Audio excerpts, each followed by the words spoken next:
All right, so we're going. We'll wait for Greg whenever he's ready, and then we'll just hop into it. Put this Yes, off sir. to here. So.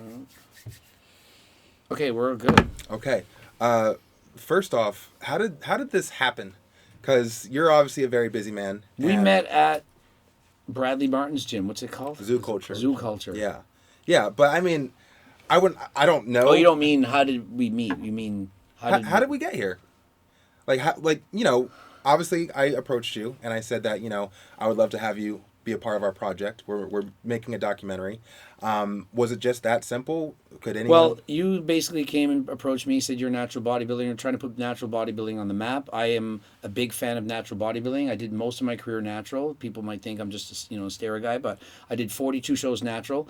I think people should do it natural. I encourage it. I try to encourage people to not use steroids. And so if you can make a difference and make more people want to be natural, then I want to be a part of it.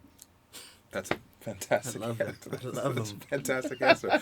Well, we're really grateful to be here, and I personally see you as a very essential ingredient to actually this movement, which is the natural bodybuilding movement.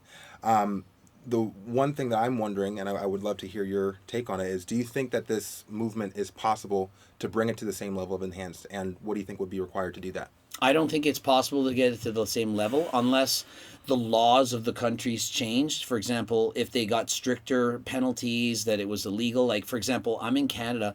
I don't know if you knew this. It's legal to use steroids. Police officers are on steroids, firefighters, doctors. It's legal. It's illegal to sell it, but you can use it. So it's kind of weird. I can't Right. go and sell you some, but you can buy it. Right. So in Canada, a lot of people are on steroids, and we can openly talk about it. I have no trouble with being able to talk about it on YouTube or anything because it's not even illegal. United States, it's a lot more illegal, but we still have our HRT clinics. We have doctors prescribing it. And so how do you no make it sense. so that people don't want to take something when they know if they take it, they're going to have bigger muscles? Right. And the audience, the people that go to these shows, they'd rather see C-bum than C-small. Right. They want the big freaks. They don't want the smallest guy. And so that is the hardest thing. But you have to tell people steroids come at a risk, and then the more people see the risks, and if eventually something major happened, I feel like we need to see the straw that breaks the camel's back, like a paradigm shift in thinking. For example, The Rock has a heart attack from steroids. Then everyone's like, oh my God, The Rock's on steroids? Or Arnold Schwarzenegger comes out and says, we need a huge name. It can't just be me. It has to be somebody that much bigger that has a serious problem, complication from steroids, and then people will then be like, wow, I better think twice about this. Okay. When it comes to, because like from my perspective, I would have started this natural bodybuilding journey a lot earlier had I known that there was even a thing like such as natural bodybuilding. Like when I was 17, Ronnie Coleman and Jay Cutler's were the Mr. Olympia champions when I was in high school. I would see their physiques and I was like, yeah, I don't want to look like that. I feel that if there was a representative, like let's say a top, like the face of natural bodybuilding, when I was a teenager, I would have wanted to aim to surpass that person as opposed to just completely discrediting bodybuilding as an option. Because like dissimilar to you, like you've been bodybuilding since you were 18.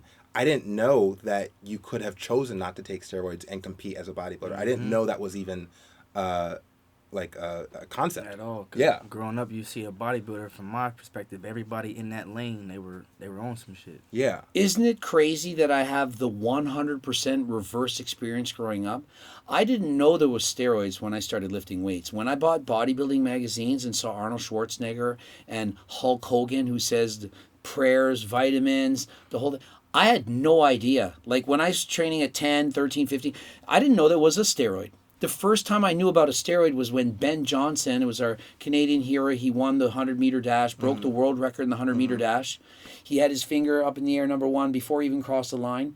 And then he was exposed for using Winstrol, like a few days after. And this is your hero. And then I'm like, steroids, what is this thing? I was in grade 8. That's the first time I ever heard of it. Yeah. And what did our teachers say? It's a shortcut.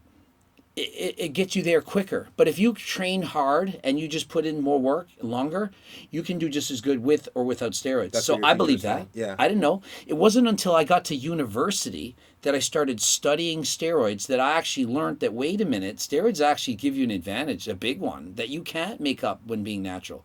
So I have the opposite exposure. I thought my heroes were all natural. I thought Arnold Schwarzenegger was natural. I didn't know this. So you're kind of the opposite. So when I was training, There's no way I'll ever use steroids because I didn't think it was a thing you needed to do. Right. And so long as I was making improvements and gains, I was doing very well in these competitions. I was winning.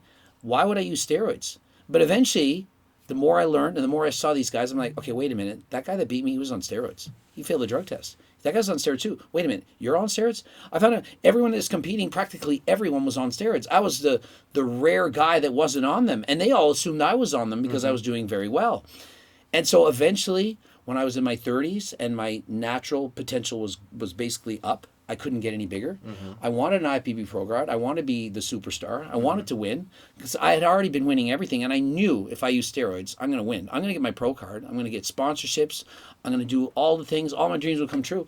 And I used the steroids, and guess what? It worked. And so what message does that send? But then the problem was you can't do this forever. And then you start getting health complications. Wait a minute. My blood pressure is high. My cholesterol is messed up. And I'm reading about these things. I'm like, this is going to take 20 years off my life. So eventually I had to stop. And so while you're in it, it's hard to stop. You just see all the gains, the fun. You're not thinking of your future. But now that I'm older, I'm 49, I look back and now I have regret. You're not going to have it in your 20s. You think C-Bum regrets anything?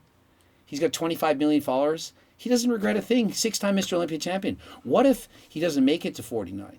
Then he would regret it, yeah. He'll look at it, he'll be like, I wish I had stopped it. Yeah. Sam Sulek got 5 million followers. He's doing his first competition coming up. Do you think he regrets anything? No. But what if in 10 years from now, the doctors say you got 6 months to live because of what you did? He'll be regretting every second of it because you can't buy back time. And I guess, I don't even know if, I might be in the minority here, but I love Sam Sulek. I love Chris Bumstead, but I would never want to look like those guys. Period. My favorite type of physique is the one that I see in a movie. You know, like, we're not going to say Brad Pitt in Fight Club, but closer. Oh my God, he would be so small. You would be like, that's the crazy thing is Brad Pitt in Fight Club, maybe he was 145 pounds. That was seen as like a standard. Yeah. Now you would get laughed off. You're like, who's this skinny guy? Yeah.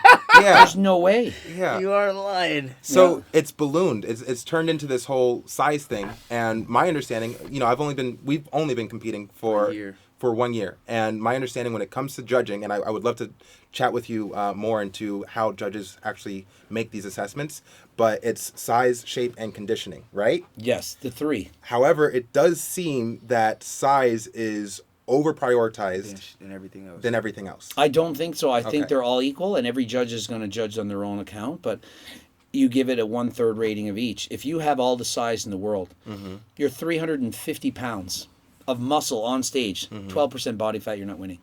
There's no way you're not winning. Right. You might have 100% shape, 100% size, 10% of what you should have for conditioning, you're not winning, versus a guy that's 90% in all three, they're winning. How do you feel about aesthetics? I'm not sure. Everyone likes aesthetics. Everyone thinks that's important. But that's classic physique. Yes, but wouldn't you say that with the way that the sport of bodybuilding is, aesthetics take a backseat to the freak show? Absolutely not. I think aesthetics are very, very important, and more so than they've ever been. Back when Dorian Yates won, I would say less aesthetics. When Ronnie Coleman won, I would say less aesthetics. But now look who's winning. Samson Dota. His waist is tiny. Yeah. It's being influenced by classic physique. They want the bodybuilders who win open bodybuilding to look like the classic physique competitors, only 30 pounds bigger. Yeah. That's fair. That's fair. If it was, you're not going to see Nick Walker win. No. Nick Walker's never winning the Olympia. At all, bro. There's no chance. Samson Dota has wide shoulders and a small waist, and he weighs waist. close to 300 pounds. He has the size, the shape. The only thing he's been lacking that I've criticized him that makes it a close call, like it's debatable if he wins, is the conditioning. If his conditioning is top level, there's no one beating him. Not even close. How do you feel about Andrew Jacked? Andrew Jack has great conditioning. He has enough size. Not as great of a shape as Samson Dota, and I would say not as great of classic-looking physique as Samson Dota. And so he's basically a smaller version of Samson Dota, and so how could he beat him? Okay, that's fair. I did like his physique, though, and I felt he was underrated at the last competition. Yeah. Like, I comment on this. Right. But he was still not as big as he should be. The legs weren't quite there, and so he was lacking in some departments. Fair. And I think it's probably just my personal opinion, and that's fine, that when when it comes to open bodybuilding, like I said, Samson Dauda looks great. Andrew Jack looks great. You've kind of mentioned it already that besides just classic physique, maybe like a classic physique light, where they're not putting as much an emphasis on that size, that level of mass. Yeah, for natural bodybuilding to take off, we need to promote natural bodybuilding somewhere. The Olympia, as everyone sees it, is the cream of the crop. Right. If there's no category for natural bodybuilding there, if there's no drug testing, and they're rewarding big guys who are shredded, massive, then why would anyone be natural? You can't be C-bum unless there's a lighter weight class. Right. Now, are they going to put in drug testing? Maybe. They could. Would that solve the problem? Maybe. I don't know. But what I do know is if there's a category that's 20 pounds smaller that still rewards shape with less size and still has the conditioning, a lot of guys are going to use less steroids, no matter what. Right. C-bum could literally come back out of retirement and say, wow, you know what? I'm going to do it natural this year. Maybe he's just on HRT, so maybe not quite 100% natural. Very low of everything. And come back, instead of being 240 pounds, he's 220. He's still going to look sick. Right. And he wins it, and he's the natural Olympia. But we'll call it the classic physique light champion. Right. Then maybe somebody like you comes along and says, whoa, there's a smaller class? I'm competing in that. Right. I don't need the steroids. If I would have had the opportunity to turn IFBB Pro without steroids, I would have taken it. I won the drug-tested Canadian Championships back in the day. Did they give me a pro card? Nope. They said you're not big enough. Now you can win an IFBB Pro card by winning that same competition that I won. You win it natural. So if I would have been born 15 years later, I would have competed natural, won the whole thing, and I would have been an IFBB Pro and I would have been natural. And then if you had a category, classic physique light, where it's 20 pounds smaller, I said, I'm competing in that. Why would I want to use steroids? I didn't want to use steroids. I did so out of necessity because I wanted to be sponsored. I wanted to be famous. I wanted to make a career from this. And that was the only way I could get the pro card. Once you get a pro card, it's like getting a PhD. My coaching business, it tripled.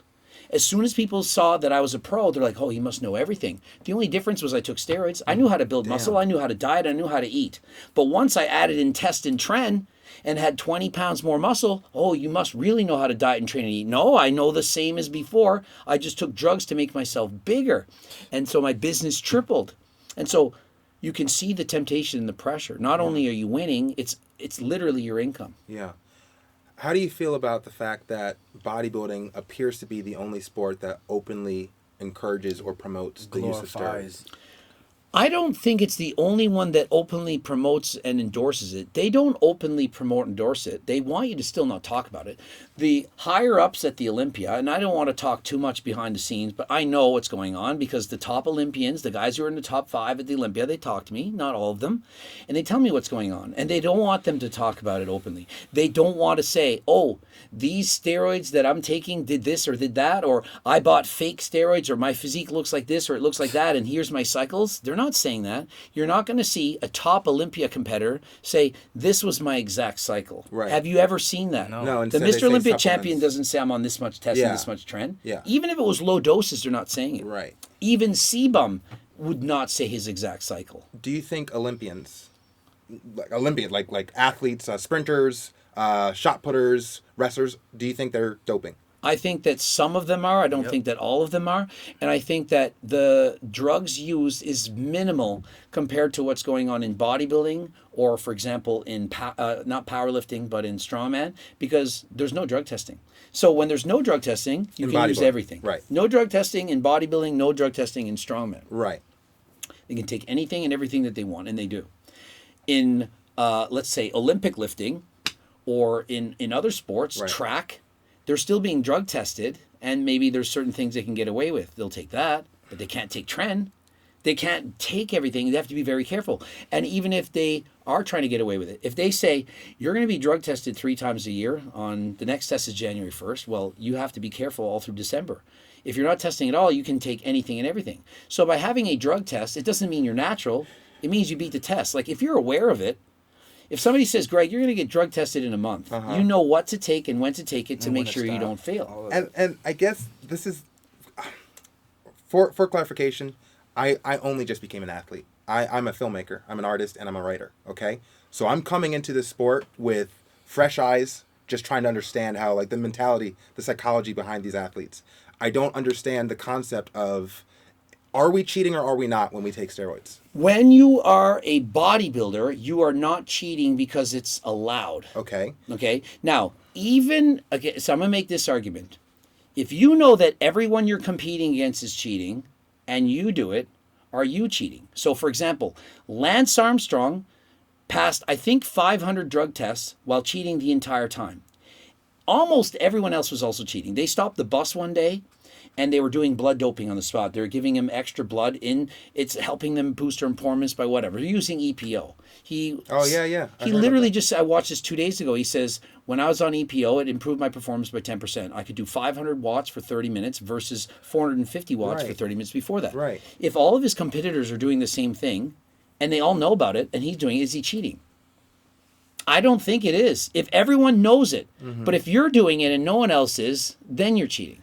So cheating it depends on the eyes of what's going on. Right, and I guess from my perspective, and I'm just putting myself in the position of an audience member, I'm interested in seeing what a human can achieve, what their potential, what the limits of that human's potential is, absent of external enhancements. So here's the problem. This is a natural supplement. It's not banned by WADA. Yeah. It's got ectosteroids in it that are on the WADA's watch list.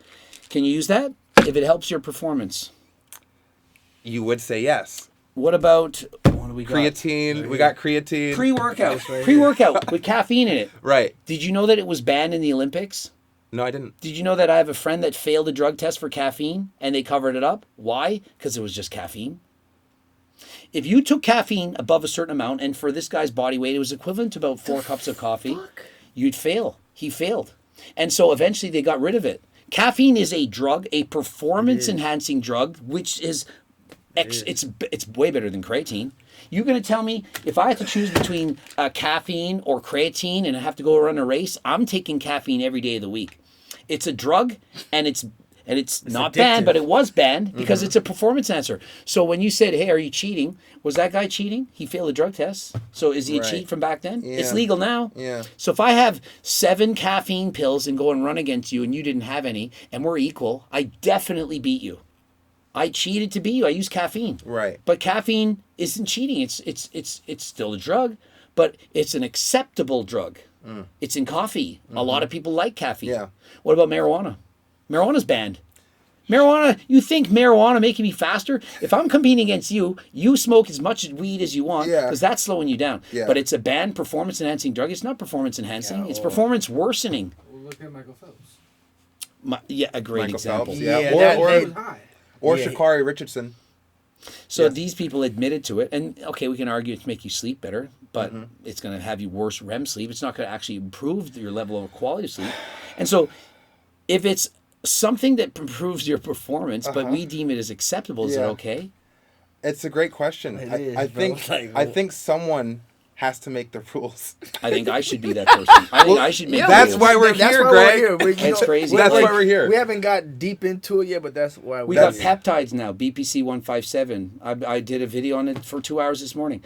This speeds injuries. I've broken my elbow here, I've broken my elbow there. They have to sew it back in. It takes like 6 months to heal. If I can heal faster, let's say 3 months instead of 6, I can now train sooner. I have 3 months extra to train that I couldn't have got without BPC. It didn't build muscle. It healed me faster. Should that be a performance-enhancing drug? It is one. It's banned by WADA. Should it be banned? Where do we draw the line? Right. What's that? Since you're talking about peptides. You mean like things that suppress your appetite? Like Verta-True-Tried. This is for appetite reduction, like a GLP-1? Yeah. Yeah, there's a lot of GLP-1s now that suppress your appetite. Now, they actually it makes your performance worse. These are very unhealthy in terms of long-term use. They're not safe for long-term use. They were designed to help people who have type 2 diabetes. But if you're a dieting bodybuilder and you take this, you're less hungry now. You know, one of the hardest things about dieting is like not eating. And so if you take a drug that makes you less hungry, are you cheating? It's not banned, so you're not. But should it be? Right. So where do we draw the line? So it's very difficult to say, well, this is okay and this is not okay. Like, where do we decide if something's a drug or not? How is creatine allowed? How is this allowed? It's a performance enhancer. Because it's in meat. It is in meat. Yeah. But you couldn't get enough of it in that form. Oh, well, let's that's just carry it exactly what over. I'm about to say. NMN.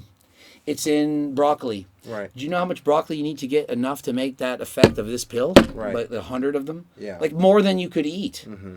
So they're concentrating it and extracting it in a point that you couldn't do on your own naturally.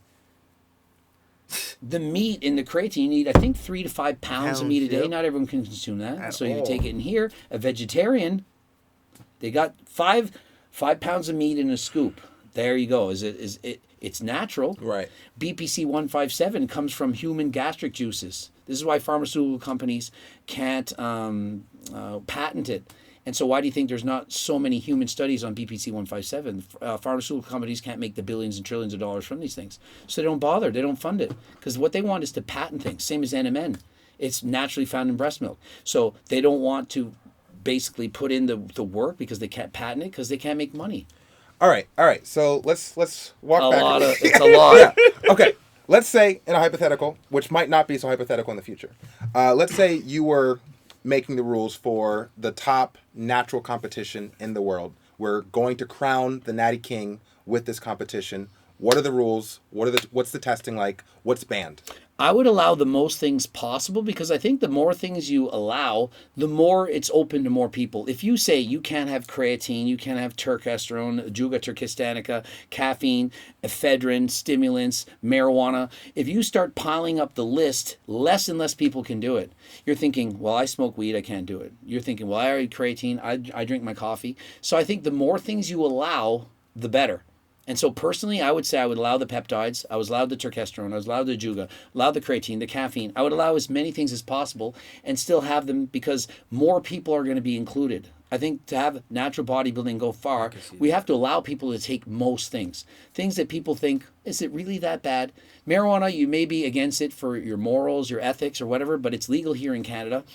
And I don't think it's going to boost your performance by so much that it's not going to be fair for me to compete against you. So I think you should keep it down to like anabolic steroids, growth hormone, That's things that are exactly what I actually was- dangerous, that there's conclusive evidence to show that, hey, wait a minute, if you do this, it's probably going to shorten your life. If it's not, like let's say it's BPC 157, it speeds injuries and healing. Like if I'm a fighter and I broke my leg and I'm going to be able to fight 3 months earlier, I'm probably going to take BPC 157. Why not? Like, is it really hurting me if a doctor's prescribed me? They're saying, "Hey, I think you should take this drug to improve your heal, Right. to improve your speed of healing." I think that they should allow it. And to build off of that, transparency. So let's say we do this federation, and let's say it's a competition. I'll be completely clear with you. In my mind, it's an invitational, where very similar to the Arnold Classic, we have something. Let's call it the Natty King tournament, where we would seek out the top, let's say 20 or 30 best natural athletes that we would deem natural, and then invite them to this competition to crown the first Natty King and actually have them be.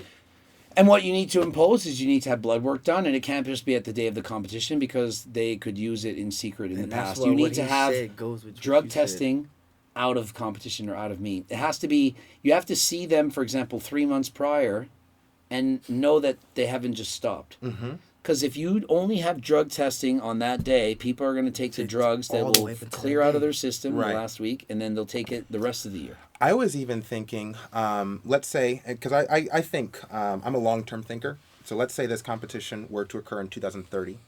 And for the next 2 years, we're prepping everyone and we're selecting the top natural athletes and we're getting the investors and the sponsors and all that stuff. So by the time 2027 comes around, we already know who we want to invite. The testing starts then. And then for the next 3 years leading up to the 2030 Natty King tournament, we have been testing these, let's say, 30 competitors. I don't think you need to do it that long. Okay. I think if you do it the last year, you're going to catch everyone. Okay. You don't need to test somebody 3 years before. And plus, there's going to be somebody that comes along, a young guy, he's just turned 20 and he has a great physique. And he's like, I want in. Copy. Is it fair that he hasn't been tested the 2 years prior? These guys all have been. So, And so, for example, when I was competing as part of like Team Canada, what we had was, it's known as athlete whereabouts form. You had to write down the name of your gym, your address, where you worked. They could come and test you at any time. 6 in the morning, they're at your door. You have to tell them. Now, if you happen to not be there because, I don't know, you said you're going to be at work and you called in sick and they show up to work, it's not a penalty, but then they have to come and test you very shortly after. Right. Okay. So you can't evade it because they're going to catch you when you're not noticing. If you're a person that uses steroids, SARMs, all this stuff, they're going to know if they test you in secret when you're not expecting it. It's when you're not expecting it that you're going to get caught. You tell me show up to a test January 1st. I'm going to be ready for it. Exactly. I'm not using anything 2 months before that. January 2nd is my cycle starts. Okay. That's what people do. You need to not know when they could happen. And the people who are at the top, the most likely to win, they need to be tested more than once. Amen. Once is not enough. This is very similar to how UFC does it with their testing. All the athlete locator forms would be for any Olympic sport, and the Yeah. top level athletes sometimes get tested like 5 times. Right. In 1 year, you're just constantly on them. And just to increase visibility and transparency within, let's say, this specific sport and competition, each competitor would be completely open about what they are using so far as supplementation is concerned that are considered legal within I don't think they need to say what they're taking or not. Like if they want to take testosterone in secret, they could do it. But if they fail a drug test, but like, and you can't just I use. get what he's saying because you. But can't why drug have test. any secret? Why have any secret? There's no. Is there a secret? Because he's what he's pretty much saying. You can't. Everybody's going to have a secret. You can't make. You want to list out all my supplements? So let's say Hussein Farhat's your hero. You're going to be like, okay, I want to see what Hussein's taking. He's listing it all out. He doesn't want everyone to know he's sponsored by HGTLT. He doesn't want to know that he believes in all this stuff. Okay. You're going to go ask Will Tennyson, say every supplement you're taking? Or a lot of the times, this is what's happening. I'm not bullshitting you. A lot of people are sponsored by other companies. I'm not going to name them.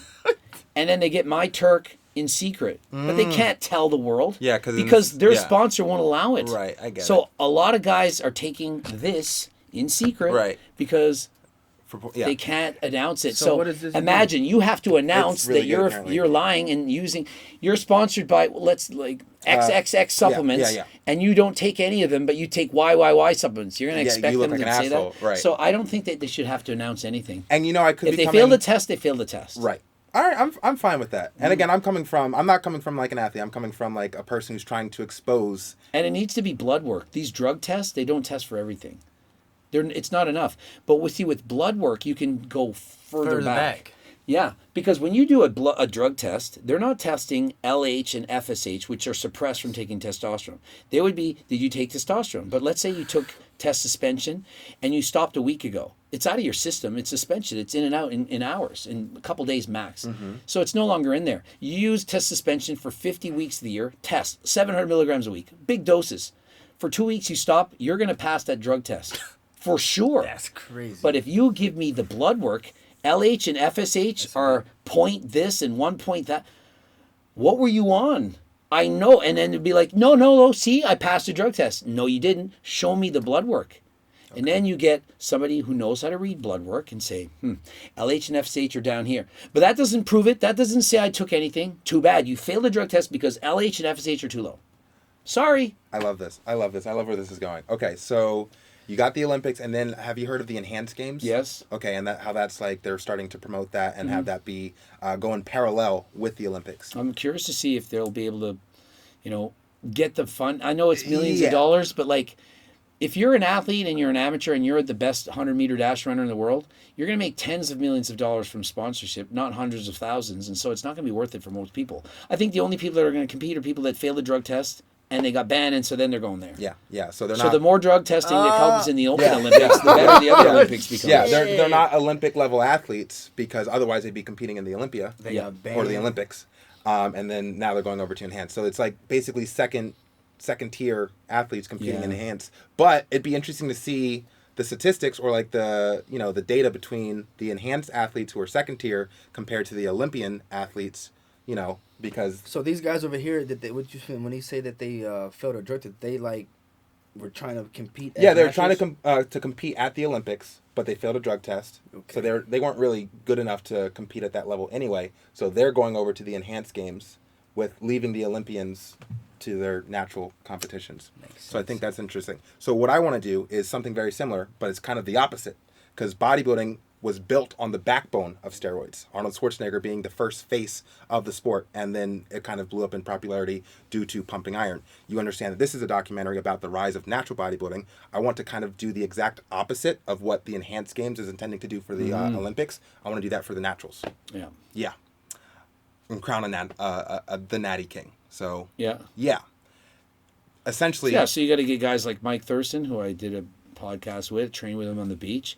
He's like, how could I prove that I'm natural? I'm like, well, compete and look as good as you do right now at the show with blood work done.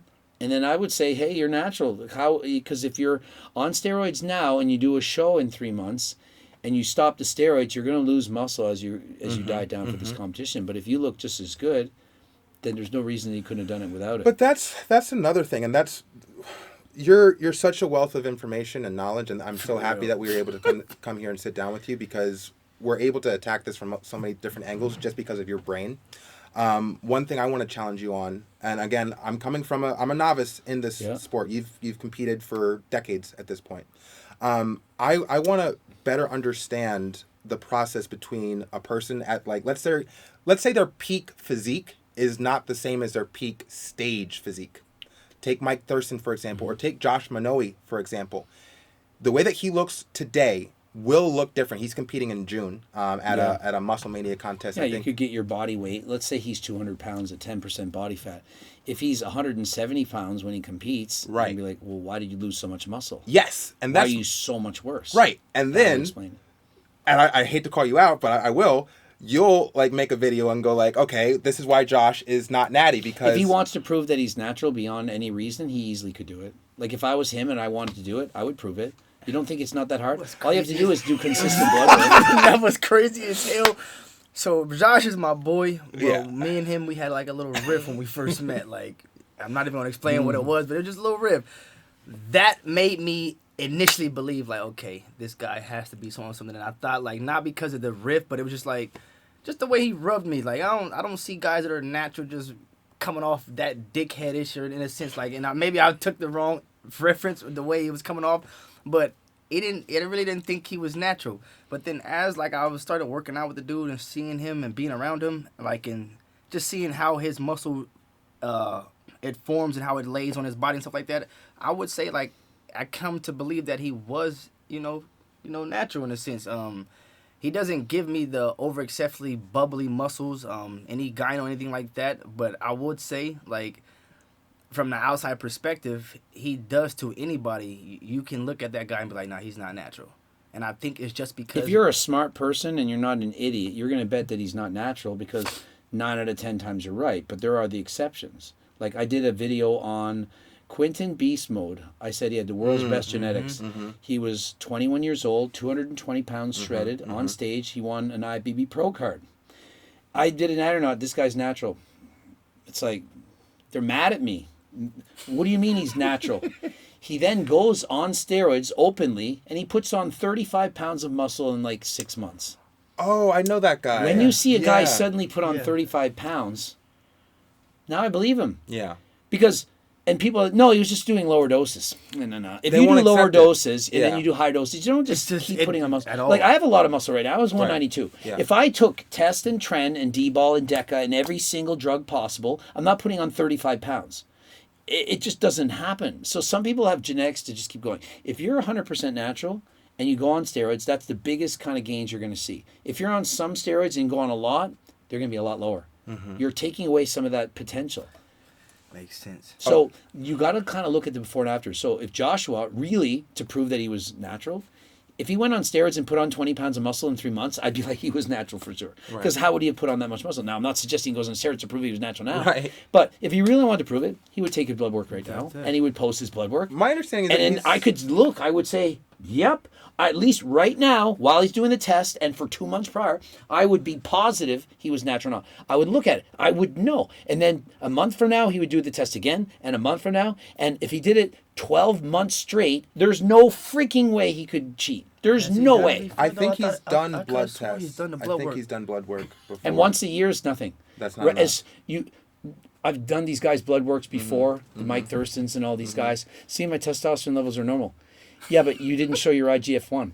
Okay. Like, there's so many other things you can He's take. right, though, Right. because he's doing it in a way where, like, he already said it's ways that you can cheat. Yeah. So it's like, So I would know how to cheat a drug test right now if I wanted to do it. So what I'm I would take a blood test right now and Right. say, look at my results, and tomorrow I'll go and test. A shit ton of it.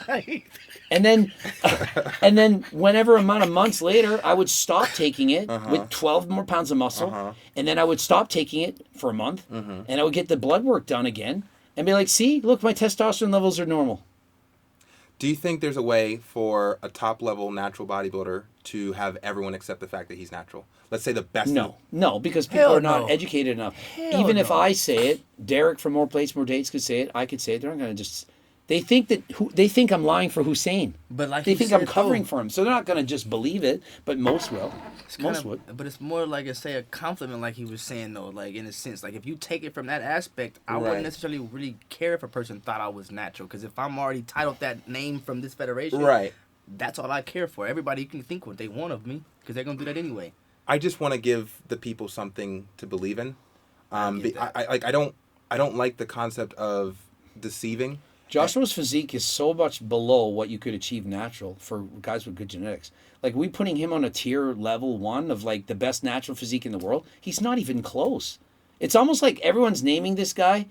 There's way better natties out there than that. Like, are we kidding me right now? Like, he's not the best natural in the world. Not even he's not even that good. Well, to I be will honest. say Like, this. his physique has a lot of muscle, but his shape and his symmetry and like, there's a lot better out there. Natural guys. IFBB pros, I would venture to say almost every single one of them, natural, would demolish him in a show. You take, what's his name? Swole.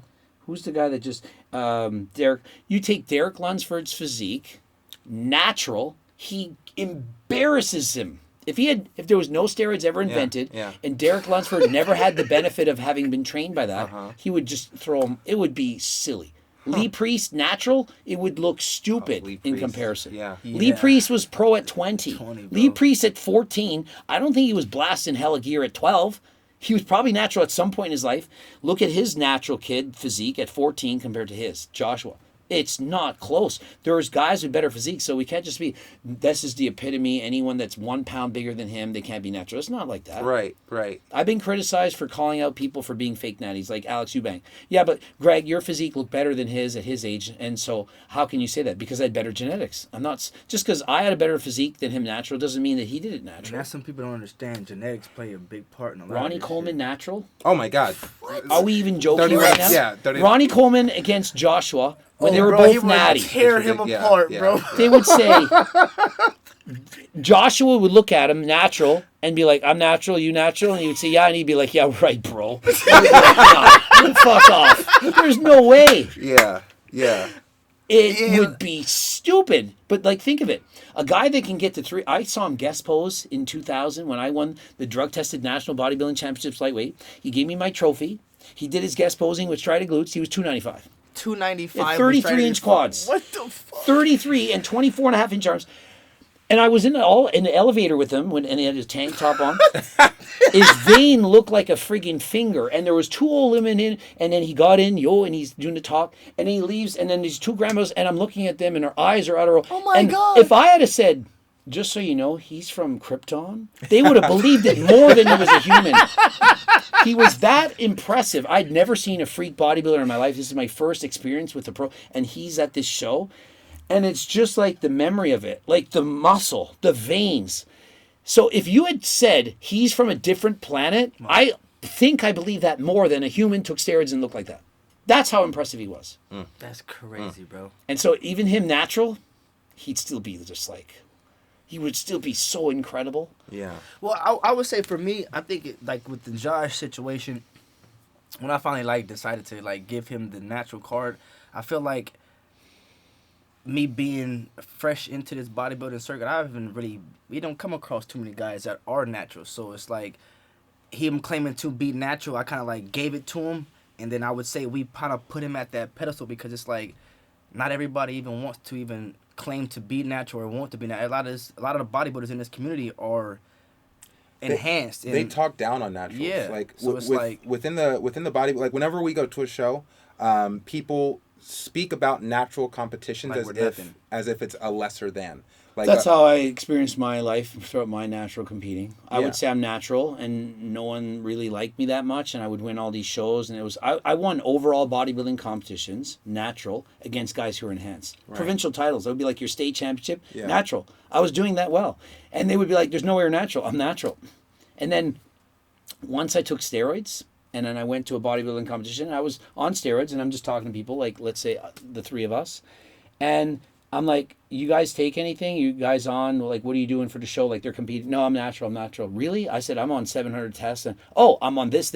As soon as I opened up, the world changed. Everyone was telling me what they're taking. Oh, what do you think I should do? What do you think I should do? As soon as people found out I was no longer natural, everyone was coming up and opening up to me. Wow. But when you're a natural, Yeah. no one telling you shit. Doors They are don't want to closed. be judged by you. Yeah. But when you're one of them, you're part of like this cult. So that's why I remember I told you the message that we put across, we can't, because they already don't like us anyway. They already try to make us over here. So we can't get on these podcasts and talk down on people in a sense because it I makes want too a much of parallel. rip. I want Exactly. a parallel. You know, Exactly. so I don't have anything against the enhanced At all. bodybuilders. I'm really just trying to be in service to my 17-year-old self.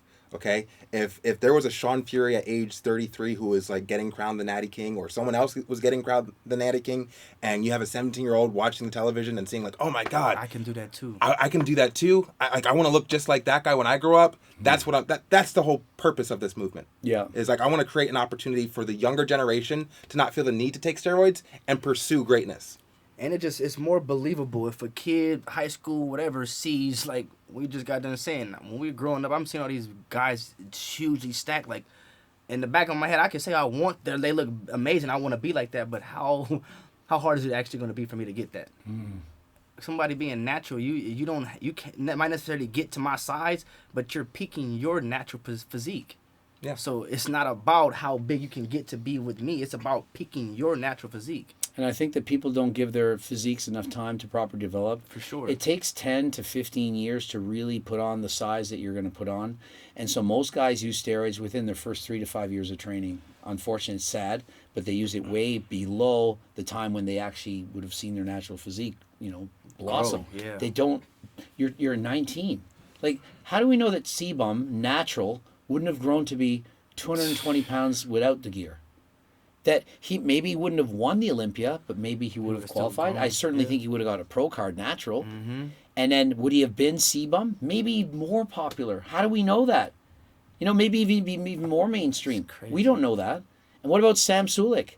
Would he have been more popular with less steroids? Like, maybe, we don't know. We don't have the alternative universe to see that. Right. Yeah. Some guys have been natural and done really well. Look at Jeff Nippard. Jeff Nippard was a national champion bodybuilder, powerlifter. Natural. Yeah. Still natural now. Yeah. He has, 5 million? I don't know how many. He has millions of followers. Right. And maybe we'll see him compete again. Right.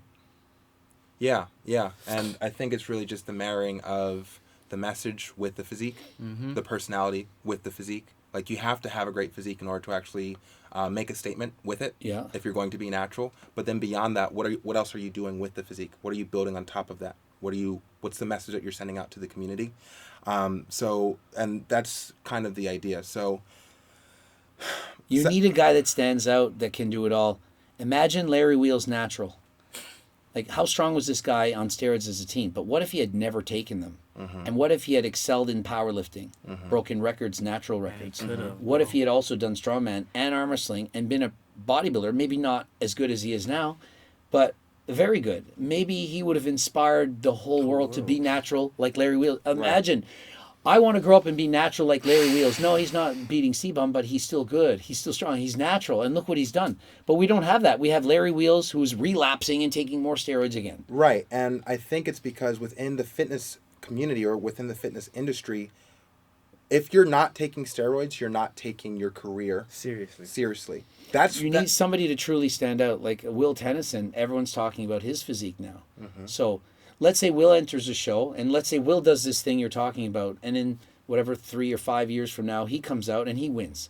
And he's like, I'm natural, and he shows the blood work, and I say, yeah, I've seen it. Will Tennyson. What if he becomes the guy? Okay. You need somebody who's famous like that who comes out and does it. Maybe it's Jeff Nippard.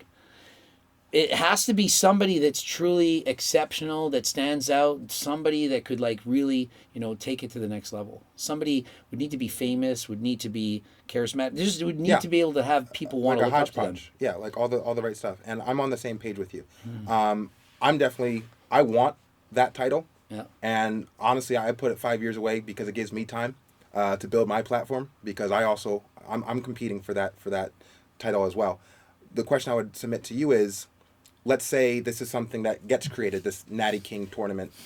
Would I even be eligible to compete for it if I'm the one who, organized it? People, if you win, are going to say it might have been staged. They're going to say, well, how do we know it's fair? So it's tough. Right. If you're competing in your own competition, there's going to be what's known as a conflict of interest. Right. So it does make it tougher. You'd have to have judges and whatnot that are not paid by you or not. It would have to be associated with you. Yeah. So just to build off the top of that, and I'm not attached because I'm gonna be competing regardless for at least the next 10 years. I'm committed to peaking my physique naturally for the next 10 years. Like, that's what I'm doing, and I'm also going to document that. Whether or not I compete at that specific competition that I'm organizing, it doesn't matter, because I'll always know my own peak potential. Where I would like you to kind of come in, if you were interested, I see you as a head judge of this competition, and separate from the way that past bodybuilding competitions have proceeded, I would really like to put the camera on the judges, maybe not necessarily at the competition, but I would like to peel back the curtain and understand the judges' thinking and how they actually make these assessments, because I feel like that's something that's being missed. Yeah, no one knows. Why did they put that person in first place? Exactly. I'm very good at explaining why this guy won and that one didn't. Yeah. I've done the post competition. This is what I saw. This is why he won. That guy didn't win. Yeah, I'm you're just very saying it, but vocal. You're very good at Yeah. explaining why you mean Because to the average person, they all look like they should win. Exactly. Precisely. Exactly. Precisely. Yeah. So I see you like really filling in that hole, and The like fact that you I used to said say is that to crazy. me all the time. My parents even like, how did you win? You're 100. I was 154 pounds, and I'm winning overall against guys at 200. And they're like, scratch it. Like, but he's way bigger than you. I'm like, yeah, but you see the shape, and you see how this muscle Right. came in? That guy's glutes were soft. Yeah. He didn't have the V in the back. My abs are, but he's so much bigger. I'm like, yeah, I get it. I can understand why you would say I shouldn't win because he was bigger, but it's not just size. And so people would generally ask judges, are you more for size or conditioning or shape? And I'd be like, all three equally? And they just don't understand why I'm saying that. No, you picked the guy that had the best shape. I'm like, no, I picked the guy that had the best shape and the best size and the best condition. No, you didn't. There was a guy that was bigger. He had no shape at all, though. See, this is how you would be able to educate the masses. For real. You know? Yeah. And I'm even going back all the way back. The bodybuilding had a history prior to Arnold, but that's when it became popular, right? Oh, yeah. So, Steve Reeves is going way back. Yes. Not many people followed that. Right. Yeah. So during the golden era, when Arnold Schwarzenegger was winning, I believe seven Mr. Olympia titles, Frank Zane peppered in throughout. You know, Well, he won. Arnold won and retired and came back and won controversially. Right. Yeah, he wasn't right. supposed to. But there was a time when Arnold was first starting his career where Frank Zane actually did beat him. I can't remember what year Frank Zane actually won. That was his boy, right? It's like fun. I don't have all They were the. kind of feuding. I remember Arnold wasn't lean enough when he first was competing. But imagine how big he was for his age. Right. It's crazy. Like at like 18. Did you see the video of fucking Arnold kid. Schwarzenegger was being interviewed by Johnny Carson or Jay Leno, one of these guys, and they were like, "Do steroids work?" And he's like, I don't. It doesn't really work. It just kind of helps you recover more. It lets you train harder. It's mental. I think it's more mental." And I'm like, "It's just mental." And this is an interview. It's like you know. So you just see how they don't want to admit anything. Yeah, and that was a point. mental. It was a point that I made to Valley. We did a podcast a couple months ago, but what I noticed is like you take Phil Heath or you take Lee Priest or an individual like that, and they like to downplay the How much- amount. Yeah. Yeah, They It's have like- to because they want it to be more genetics, even though they do have crazy genetics. Phil Heath would be the perfect example. Joshua against Phil Heath. Both natural. It's not even a close call. Joshua playing basketball, Phil Heath playing basketball had a crazy physique. He wasn't even Bro. really lifting weights. Yes. He grew up so fast. If he had never had a steroid in his life, He'd still ever, and I was at my peak, he would beat me. Seriously? Absolutely. Yeah, And no, I was he looked- 195 pounds. I'm 5'6". 5'6", 195 pounds peeled. He could have beat me natural. I'm positive. His genetics were that good. Every steroid in the world, this guy's killing me. Ronnie Coleman, same thing. These guys are just at a different level. Yeah. Same thing, like, if I take all the steroids in the world, you think I'm going to beat some fast kid that can run fast? Mm-hmm. No. I'm on the drugs. I Yeah. still, you give me EPO Yeah. and you race Lance Armstrong. Lance Armstrong doesn't even need to train. Yeah. And he's beaten me on all the EPO in the world. Yeah, yeah. It's just his genetics. It's just that good. And I guess my whole thing is that, and it goes back to, like, bodybuilders truly believe that in order to take the sport seriously, you have to take steroids. Otherwise, you're not aiming for greatness. That's exactly what they tell us. And that's kind of the point of this whole idea, is to actually create an opportunity for people to want to stay natural because they understand that there's a prestigious title at the end of this road. I think the problem and the sad reality is that people think unless you're the best in the world that you're not good. Because when I competed in any sport, it was never about being the best. Because if it was, I would be one person entering each competition. When I ran a 10K, do I look like a runner? No. When I did triathlons, I was doing triathlons since I was 13. I got last place. I just ran. I just competed. I didn't need to be the best. Eventually, I got really good. I won provincials. I wasn't winning nationals. I raced bikes. I'm 49. How many races do you think I can win against the best guys in the world? I'm not winning races against the best riders in the world, but I still race and I still have fun and still do competitions. Natural bodybuilders can do the same thing. They can compete the local level, maybe win that, maybe win at a national level like I was doing natural. Do you need to compete against C-Bum and be the Mr. Olympia champion to have fun in the sport of bodybuilding and be natural? No. Of course not. See, that's what I've noticed. It's my assessment that natural bodybuilders aren't covetous of greatness. They're not covetous of, being he's famous right. or holding a title. The thing is, I want to merge the two. I want to create opportunities for the natural bodybuilders, but the ones that would have hopped on gear in pursuit of greatness, and I want to create opportunities for those individuals to stop them from getting Yeah. So guys like me that were really good, that were winning titles, and Yes. eventually I took steroids because, I didn't get anything more. I was Yeah. at the peak. And again, this always But goes imagine, back to I did it for 10 plus years competing. Yeah, no, So, like, And dude, when it- that's you're why right. Like, when it comes to you have the personal- platform. But these Like, guys he's like right. Sam Sulix and Chris Bumstead, they're on gear at 18. Yes. Like But I 18, will say this, right now, they we haven't have- even competed naturally once. It's crazy. to Crazy. me. It's crazy. They don't even know what it's like to compete without steroids. But yet they like bodybuilding more than me. Yeah. Yeah, Really? it's ridiculous. Like, besides Shizzy, I'm not, since the from the pre-show until show, kind of like, But I'm pretty sure you know about Swole Ricketts. Like, he actually just one- beat Swole at the Ben Weeders. He got his pro card at the Ben Weeders Yeah. Naturals. He, Are you familiar with the Ben Weeders Naturals? Yeah, yeah. Yeah, so that's like their flagship. But Yeah. I was pretty much saying that to go with what you were already saying. Like, these guys, they already have stardom because he's a Gymshark athlete. They already got that fame from the A lot of people platform. argue that the fame and the stardom and the followers influences the judges. When I'm a judge, I don't care if you got a No, million I followers. definitely don't think that it influenced why Yeah. he won. But I'm saying, like, him, because it was just his first that was his first show, right? Swole Ricketts? Yeah. No, it wasn't. Okay. So he just got his overall. He beat Shizzy. But I was saying that because Yeah, he looks better than Chizzy for sure. But this Yeah. guy's Now, like, would he beat Quentin Beast Mode when Fuck he was no. natty? No Fuck way. He's no. not even close. fuck no. No. But I He's was saying great, that because it was like guys but- like that, or like him having the name that he has on social media is kind of like bringing small smidgens of a spotlight to the natural realm. Oh, yes. Because of who he is. Yep. But everybody else, that dude has maybe close to 500K. So this is followers. why we would want somebody like Jeff Nippard or Will Tennyson to compete in a natural bodybuilding competition, because if Will does it with 3.5 million followers, I'm doing a video on it, and then how many people are going to see that video? How many people see it? Millions, and then all of a sudden maybe he makes it cool. And then if Jeff does it too, and him, and then who else does it? And then let's go down the list, and then Right. have more guys do it. I like We had this. Jesse James do it. Yes. Yes. That brings some spotlight to it. So And- you just need more and more of these guys stepping And- up. Right. And then we would have to come in and beat them. Will Tennyson, Jesse James West, Jeff Hell yeah. Nippard, and then take their spotlight and then really blow up natural bodybuilding, because we plan on staying natural for the Forever. duration. And we will be able to, because from my perspective, this is, and you already understand this is a sport kind of like golf. You can do it for decades if you want Yeah. to. Like, you don't have to retire at age 30. Yeah. You can go into your No. 40s and 50s.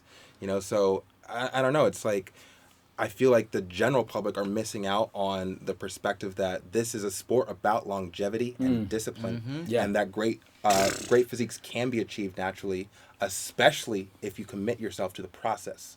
But that's being overlooked because of the enhancements and the quick, basically the get quick rich, outturn. the get rich quick mentality. Yeah, the faster. Okay, the earlier you use steroids, the more you get out. Yes. C-Bum retired. He's 29. Exactly. I was natural at 29. Yeah. I wasn't even on anything Exactly. Oh, yet. You quit, Yeah. and you like bodybuilding more than me. Mm-hmm. I started at your age, and I kept going.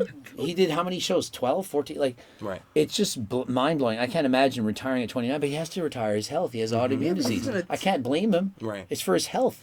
I think he should retire for And his health. I'll go out on a limb and say that I understand what you said. I feel like you're more of a true bodybuilder. Yes. And like the definition of the concept of what a bodybuilder is than C-Bum. C-Bum is like the figurehead of the Mr. Olympia. He's Matt. C-Bum is yeah. the You wanna- goat like, he's of Matt. bodybuilding. I've done 59 shows. I've competed in the 90s, the 2000s, the 2010s, the 2000, like 4 decades I've competed. Like, who's done that? Not many guys. Yeah, not many. Maybe Yeah. like And at a high Dexter level, Jackson, too. maybe? Yeah, and then And at a high level. and I guess the fucked up part is that C-Bum continues to perpetuate the stereotype that you get in and get out. It's like a get rich. Yeah, Yes. he's talked about his Yes. health, and I need to get in and get Yeah. out, and I got one more year. I'm like, I never thought about this one more year. And I that's- only retired because I had broken my arm, and this tricep was Mm-hmm. gone, and eventually I was like, I don't want to do steroids. I have a millions of followers, Right. and if I do a show and go on something, that's going to send a message it's okay. And once you've done steroids, it's hard to stop them. Okay. And so I'm like, I can't do steroids. Right. I have millions of people that look up to me that I don't want to encourage to do the same mistakes as I did. So do you think it would be as simple as creating a distinction between, very similar to the Olympics and the enhanced games, creating a distinction between enhanced bodybuilding has the Mr. Olympia, and that is a path to, okay, I'm going to take these steroids, I'm going to get huge, I'm going to do it very quickly, and like from year 1 to year 3, you're going to see a drastic change in my physique, and maybe you'll see me on the Olympia stage and I get all that glory and stuff like that. That's that path. The other path is natural bodybuilding, and it takes, let's say, a decade to reach your peak. I don't know how it could compete with the regular open class Olympia like that C-Bum has set, like that classic physique. Like he's basically invented that division. They invented the division, he competed it and set the standard, the look, and now that's paved the way for everyone wanting to look like that. And so if somebody competes with that over here, how could they make it more cool? Unless they offer millions of dollars in sponsorships, prizes, Yes. television. Yes. It's not gonna happen. Yes. Now, did you know that back probably 25 years ago that like bodybuilding natural was cool? It was on TSN. Like that's our national sports network. My shows were televised. When I was winning all these shows, it was on television. I would go to the bar and I'd be dancing. Oh, Coach Greg, you're on the screen. And it wasn't Coach Greg back then; it was Greg. But it was a big deal. Yeah. But then the bodybuilders started cheating. I remember one show I competed at. The guy that won overall, I was like, I don't know, let's say 170. This guy's like 230, and he had a GH gun. Oh, And he won the overall, and then I won middleweight. He won overall super heavyweight, over whatever. He won the Suzuki Marauder 800, a motorcycle, first place. A lot of big prizes. The next day on the musclemania.com website or whatever, it said champion, middleweight, Greg Doucette. It didn't even show this Dean Crandon, I believe was his name, because he was such a steroid-looking bodybuilder. They didn't want to promote that Wasn't message. a They good liked this Yeah, look. yeah. The look I had back then. Yeah. So they're like, bodybuilder Greg Doucette, and then it said a bunch of lies, Canadian wrestler. I was never a wrestler.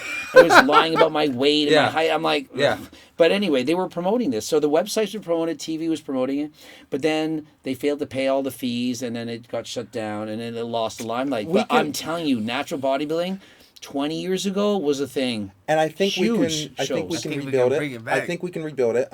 My idea is to kind of follow in the footsteps of what the WWE did with their superstars. Yeah. There's a point where Hulk Hogan, and I know that you used to follow WWE. I know all about it. Yeah, there's a point where Hulk Hogan and Randy Macho Man Savage, like Man. they were like the big names, right? Oh, they were huge. Then the steroid scandal came out, and they had to basically start promoting smaller WWE superstars. In walked Shawn Michaels and Bret Hart. Yet the product was still compelling. So my idea is to focus on the dramatization of the prep, Yeah. the mentality, the discipline that's required, focus on the star athletes within the natural bodybuilding circuit as they prepare for the Natty King tournament Yeah. to crown the Natty King, and we tell their stories. We focus on the individuals and the lives that they go through. And then when they finally get to the stage, now we have a familiarity with like 10 or 15 different athletes that we're all, like we have a stake in this. Yeah. We're invested in their story, and now we want to see who gets crowned the Natty King. And Greg Doucette picks him. That makes sense. I like this. Yeah. I mean, back in the day, it was if you win this show, you're going to be on the cover of a magazine. Yes. It was being on the cover. Yes. I've gone on a few covers.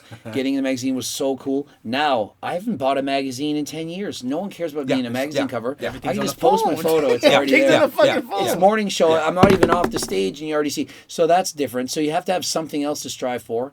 But if it's a television show, people want to be on TV. TV is huge. We've been talking about this. This is it. Look at what made friggin' Dana White popular.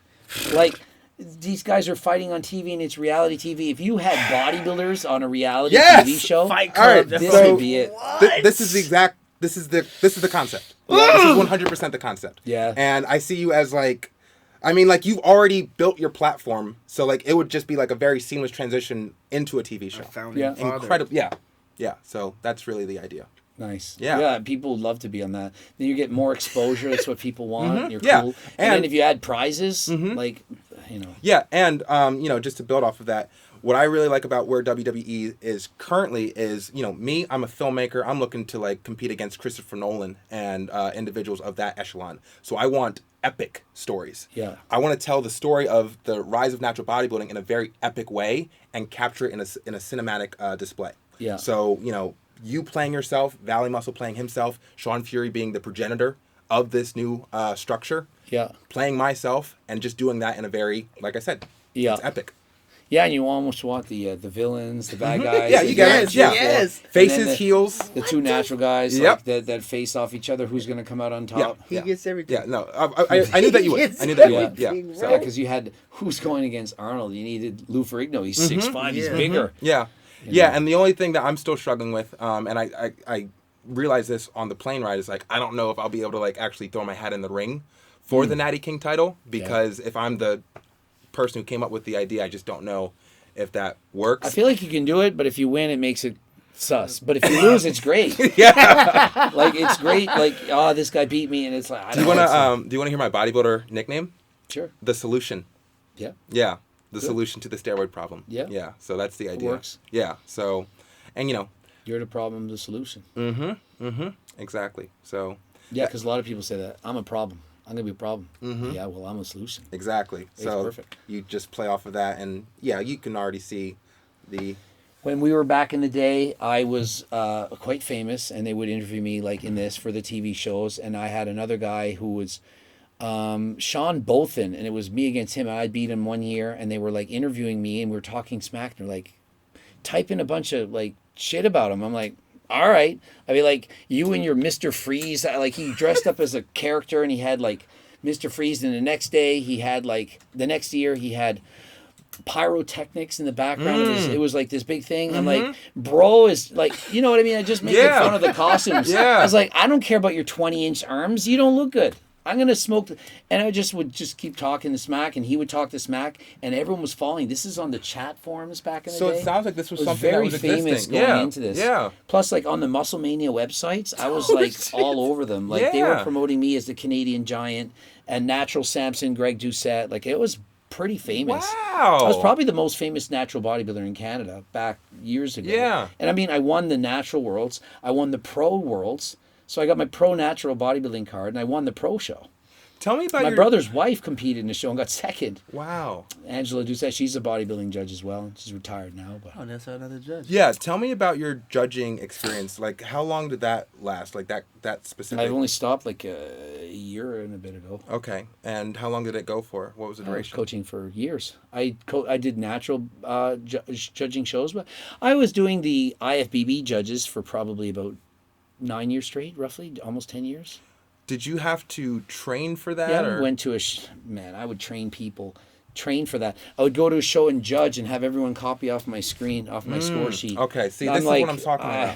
Yeah. Greg, what do you think? The head judge, Greg, what do you think? Like, I know bodybuilding. Right.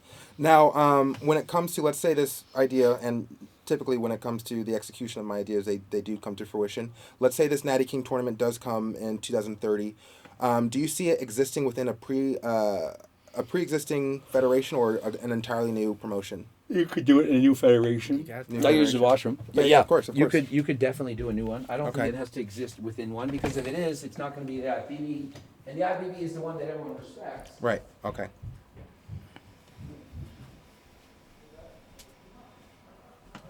stop this? For He now? got a No, lot. you can of keep it going. shit. Yeah, you can keep it going.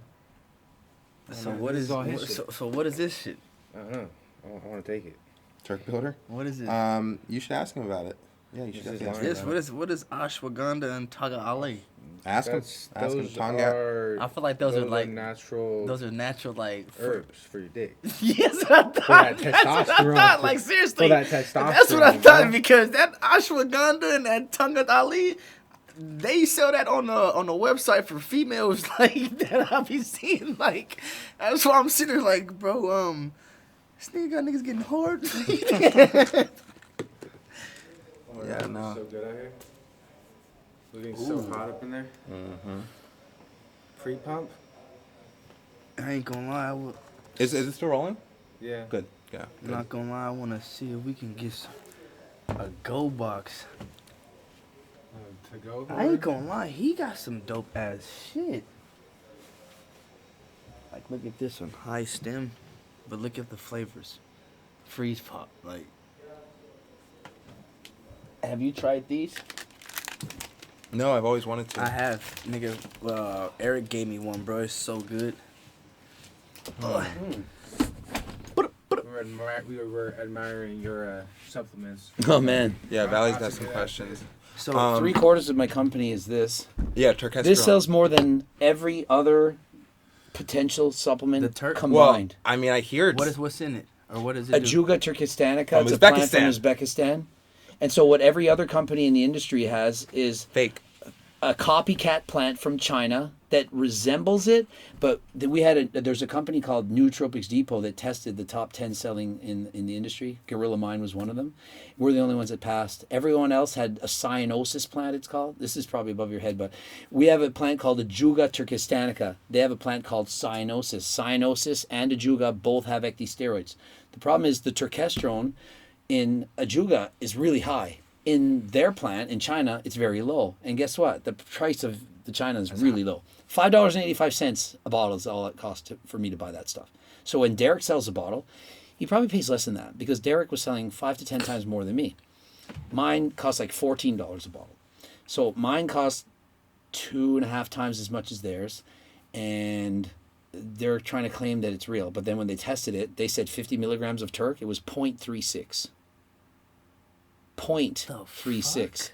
In one pill from Derek's company has the same Turk as one of my pills. His whole bottle is one of my pills. Damn.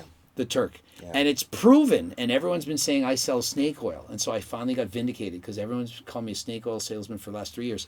And you know why? Because 3 years ago, we all sold this product, and the FDA testing showed that all of our products weren't from this plant. It was from this other thing. Chris Bumstead, Derek, myself, we all bought our products from the same lab, and they had third-party testing, but the testing wasn't sensitive enough to see the difference. Like, it's very complicated testing. Sometimes they use an HPLT test or a mass spectrometer, very complicated testings.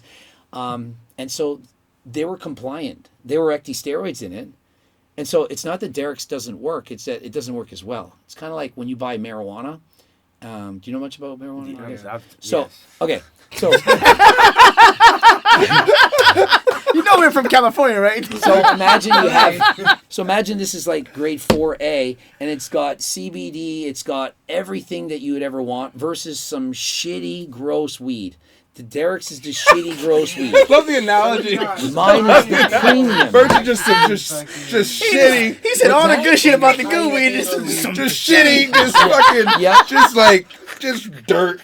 So do they both get you high? Yeah. Yeah, but One's gonna like get you this high is faster. way better. One's It's gonna a get you high different faster, it's gonna experience. taste better. Yeah. Totally Last different experience. longer. So I'm not saying it doesn't work. Just like if you pay, I don't know, whatever, $2,000 for 1941 whiskey, or you drink some from beer from a tap, Yeah. they both get you drunk, but like not the same. It's not the Right, same. right. So when I'm selling my product, I'm like, no, mine is way better. And they're like, what do you mean? I'm like, they don't have all the same ingredients, so it's like missing a lot of certain things. It's like a symphony. This guy's missing 3 of the key players of the orchestra. Mine's got it all. It's beautiful. It's still music, but the 3 of the people are sick. Mm-hmm. It sounds Yeah, a little off. It's still music. Yeah. It's off. For guys like me and Sean, being tested and being natural. That Ecdy steroids are on the watch list. They can't detect for it effectively. Does that mean it'll never be banned? I can't guarantee that. But let's say it does get banned eventually. It's not going to say you're not natty from something used years ago. Right. If you were drinking coffee in 1990, caffeine wasn't banned. That in caffeine year part. 2000, where they said every one of you that drank caffeine, you're all fake That's natty fucked. bullshit liars. Yeah. No. Yeah. And so during the Olympics, they said you can't drink the caffeine. So my friend did the drug-tested national bodybuilding competition with me, and he failed for caffeine, and I didn't. And they were like, "It's okay though. It's caffeine. It's not steroids. We're not going to report it. Like it's okay." It's crazy. So, because It's imagine crazy. you Yeah. fail a drug test for caffeine. What do you if in bodybuilding? Let's say that announcement came in. Would you give a shit really? Like if it came out, oh, Alex Eubank confirmed fake natty. It was proven he's been on caffeine. Right. Yeah. motherfuckers are laughing Yeah. at that shit. Yeah. Okay. Alex Eubank is not natty. We've proven that he smokes weed once a week. Right. They wouldn't take his Yeah. natty card away, so Yeah. no one cares. Yeah. Same as when Jesse James and Oh, Will Eubank I saw that. did the IV. Yep. That's fake natty. Like you can't do that. IV Right. over 50 mils is illegal. Yeah. So when I do the video response, it's going to say like He's Will not- Will yeah. Tenney's not No longer confirmed natty. not Yeah. natty. Yeah. What, is Yeah. it, No what do you longer mean by natty. that? There was like an It's an IV drip with NED plus, and it gives you a big pump, and it works. I've done it. I went to the gym, like, what the frig? Like, you're literally getting a pound of water saline with all these vitamins and minerals and things that give you a bigger pump. It's like taking a pre-workout in an Oh injection. yeah, okay. So it's illegal because, well, it's performance enhancing. Yeah. So there you have it. Crazy, bro. Quick segue. This documentary, yes, it's about the rise of natural bodybuilding, but I also, what I want to do with this story is I want to offer opportunities for people to watch it, like let's say younger generations, because again, I'm always trying to serve the 17-year-old me who didn't really have an idea as to where he could maneuver his career. I would like to ask you, on behalf of that 17-year-old me, if you are looking to build a brand within the fitness industry and have it be honest and pure and full of integrity, what advice would you have to a young person? I really don't understand the question as it's laid out. If you want advice to a teenager Yeah. on how to build a brand Yeah, how to... that has integrity, Yeah, yeah. like just to be open, honest, and transparent. Like it's not hard to always tell the truth. If you're trying to hide things, it comes out. Like whenever I talk in a video, I don't have to censor anything. I just talk. And so everything I say is going to be honest because I'm not lying. But if you're trying to cover things up, or you're trying to like Later on play down a, the road. a secret role, eventually people find out. Like look at Derek's Turkplex. It's from cyanosis. It's not from Ajuga turkistanica. Well, notice now he's not making any comebacks to my videos. Before, he would type a huge response. You're saying that my pre-workout is this, it doesn't have that. There's no response. And so the silence is deafening. Anytime you try to keep secrets, eventually it's going to come out. Like, he has the opportunity, he could take his thing down, then I would stop talking about it. But Right. he's still selling it. Do you experience a disconnect from the person that you are outside of your content and how you present yourself in your content? I see myself in content as an actor. And my job is to have as many people as possible believe what I'm saying, watch what I'm saying, learn from what I'm saying. I learned this from being a school teacher for 11 years. Was I going to go into a class and be boring? When I walked into a bunch of grade primary students, I have to be Mr. Enthusiastic, energy, keep on them there. fire. These kids are going to fall asleep. When I taught my high school students history class, I was bored. I had to act excited to get them to watch. So I would try to tell jokes and wake up and just do all kinds of crazy things. Now, do I always do that in my normal life? Sometimes I like to be just a chill guy. I just like to sit back and relax. Right. But I'm performing. Like when I get up in front of an audience, I'm performing. My audience is the people at home. And so, yeah, I'm going to yell a little bit louder. I'm going to enunciate more. I'm going to try to get them really excited because that's my job. But I don't feel like it's not being myself. Like when I talk to Mike Israel, so you're saying you're fake. I'm like, no, I'm exaggerated version of myself. I still believe all the things that I'm thinking, but I'm just saying them in such a way so that it's entertaining. Love it. Within the context of this natural bodybuilding movement and understanding that we're taking aspects of the WWE concept, bringing faces and heels to the industry, do you see, let's say, us as like the leaders of this movement would you put us in the category of heel or face in relation to the fitness industry? And what do you think would be the most effective? Man, are you a heel? I would say you're a heel to steroid bodybuilding, which is typical bodybuilding, but you're definitely the opposite of a heel. What would that be? The face. The face for natural bodybuilding. You'd be definitely trying to promote it. So it depends on who you're comparing yourself to. You'd be the heel to the Olympia, but the face for every other natural organization. That's a good soundbite. That is, That's a good soundbite. Bro, this man is Yeah. fucking dude. Good soundbite. That was nice Yeah, for that's sure. pretty good. Shit. I don't know if I have anything else. I'm not gonna lie, I had a lot of felt like I had a lot of questions that I didn't ask. Oh yeah, because he just he's like you. I in felt the you sense- just were agreeing with everything I was saying. Like you were like, yes, finally No, somebody that gets it. no, I swear, it's just because it's like when I talk to him, like I can shoot an idea out there and then he'll just go, and it's like, okay, I don't even have to talk because it's like he knows and understands everything that I was going to even initiate talk about, and it's like sitting here talking to you.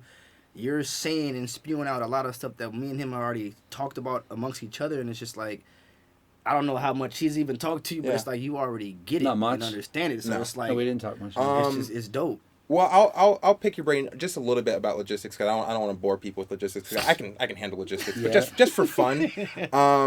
From between let's say we're using 2030 again just as like a benchmark.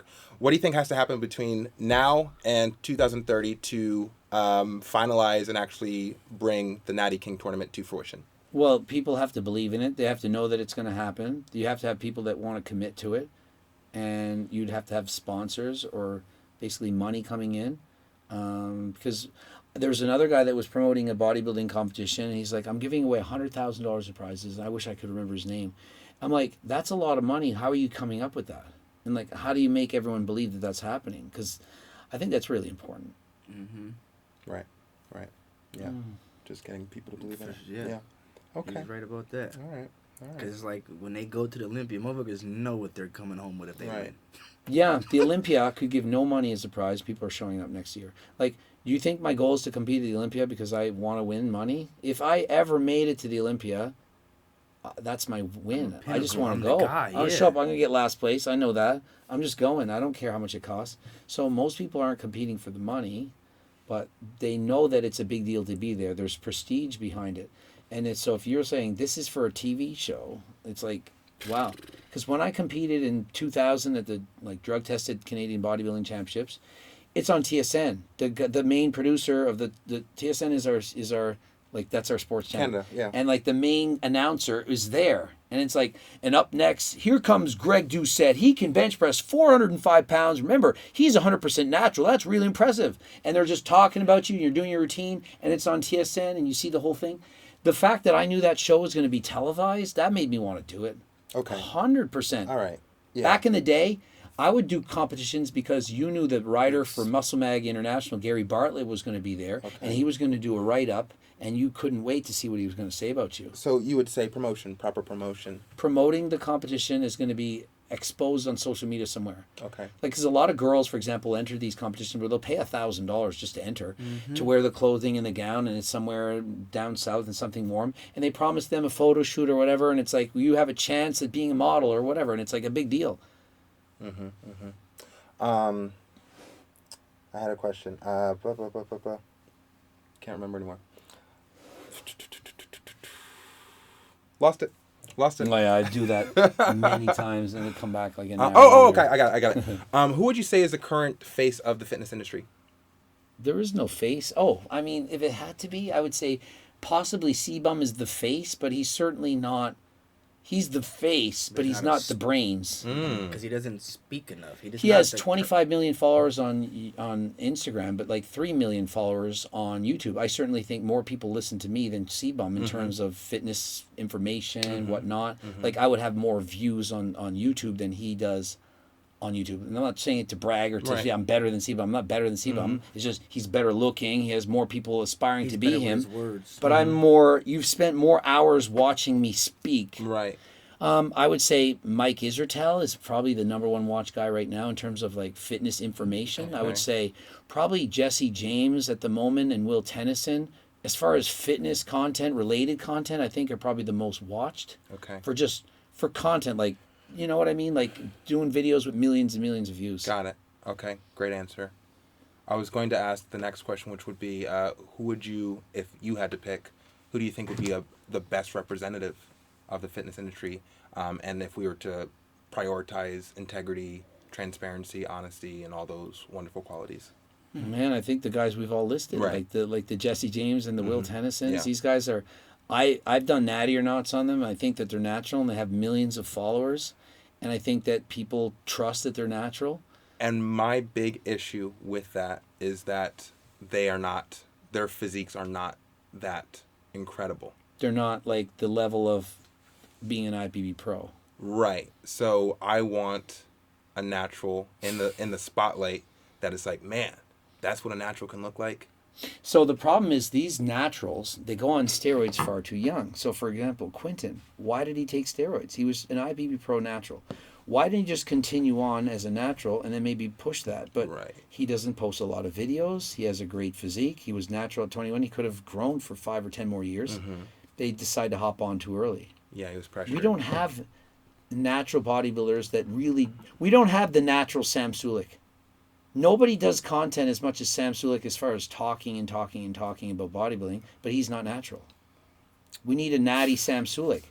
I keep telling you. Millions of viewers, like Sam Sulik. Yeah, maybe I should have listed him as probably one of the faces of the bodybuilding right now. Because, I mean, let's be honest, C-Bum's retired. Sam Sulik is about to do his first competition.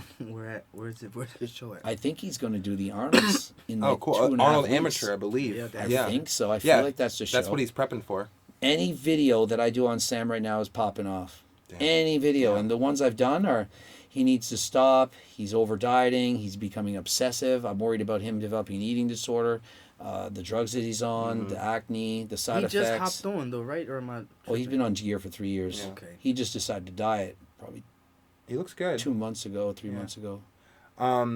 Let's say, going back to your judging resume, let's say I wanted to be the greatest natural bodybuilder of all time. What is required for this physique to achieve that level? Well, you need to be leaner. You need to walk around shredded. The problem is, you can't have an off season where you're at 15% body fat I'm going to go. and then diet down. Thank you! I'll see you later, guys. Will Tennyson, I've been telling you. Will Tennyson right now is at like say 8% body fat. This guy's back is cross straight everywhere. Everyone's talking about him. He was 208. He had a good physique. No one was talking about him. Now he's 187. Everyone's talking about him. What happened? He got leaner. If you're not lean, you're not impressive. And when I've done videos and I've done... I love how he's just spitting facts. Just spitting facts. It's true Man. though. Coach is probably like... But I will say, from compared to our last off season or from right after that show, Oh, it's not as bad. you look I'm way better, all right? 100% This When I is used year to two. compete every year, I gained less and less and less and less. For Okay. 10 years straight, my off seasons got better and better and better. Now this is my off That's season, you single go with. digit body fat. That's It gets better. Get better. You than that. learn how to like get the calories down and how to eat after the show. You learn to like certain foods that are more filling. It just becomes easier. Your body becomes more knowledgeable on what to do. Okay, and I'm all for that, and I'm in agreement with you that the leaner you are, the better you look, and you can still maintain... You need to have the look that you could be on steroids all the time. You have to make people think there's no way you're natty. You have to be like you want to lose 10 pounds of fat for sure. You want to be like like this, because then people are like, bro, you wanted them when you're doing a video, you want to see the chest striations moving. They want to see it moving around. You need to look like a bodybuilder, almost like you're on stage, but in the off season. It's harder to do, but I'm not saying you need to be like stage shape, like 6%, but like 6 you weeks can't out. be over 12. God. It can't be. If you're trying to push the natural look, like you can't beat around the bush. Leaner is going to look better. It's going to translate more. That's why guys like Alex Eubank are not natural now that he's on TRT. They wanted to look lean. When you're 15%, you just it's not it. It looks. You might look big in size, but it doesn't look good. Do you know who looks really big? And I don't remember his name. I did a natty or not on him. He's a power lifter, and he's one of the strongest men in the Black world. guy, right? Yeah. Yeah, I can't He's remember like, his name he either. competes in the 83 class. He's Yeah. going up to 90.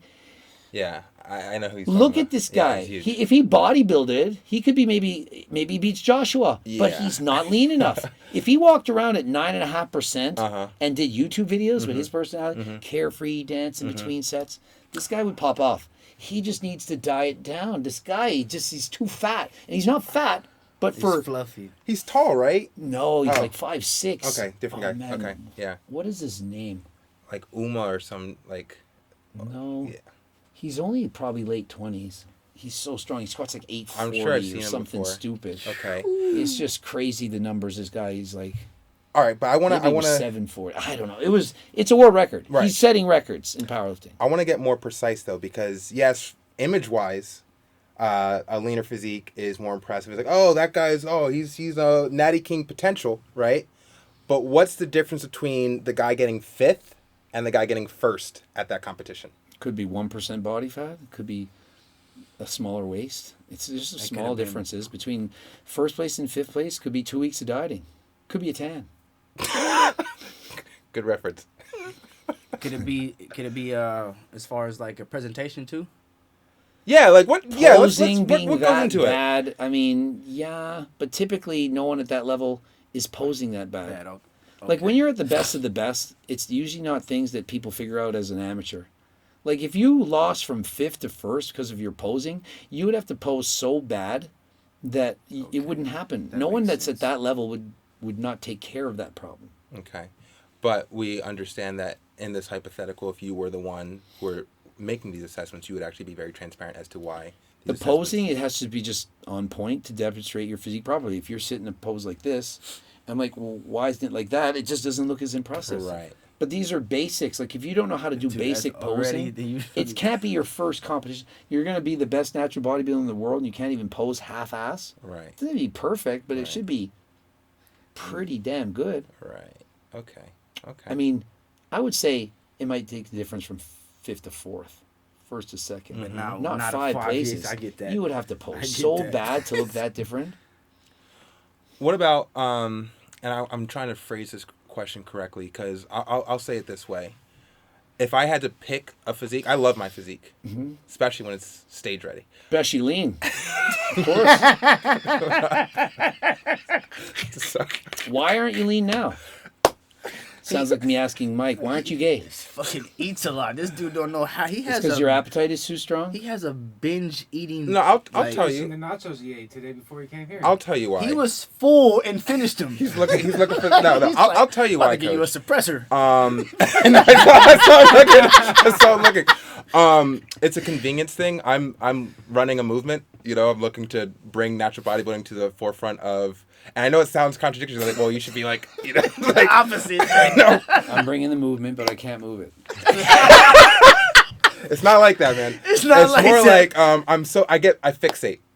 So then when it's like, oh, I gotta eat. Okay, I'm bulking, and then like my brain kind of just like, you know, You realize you don't need to bulk to put on muscle. That's been vaulted. That's bullshit. main game. Past a certain level of Yeah. body fat. Oh, I know. People I know. think that bulking and cutting is the thing bodybuilders do. It's only because they cut so far, they're below Yeah. where they should be. Let's say 12% is where you need to be. Well, you cut down to 5% and then you bulk up to 12 and then you main gain there. It's like the bulk is just getting back to normal, then you main gain. Chris Bumstead doesn't bulk. Yeah. He goes from crash dieted anorexic on stage to normal, healthy 10%. I know.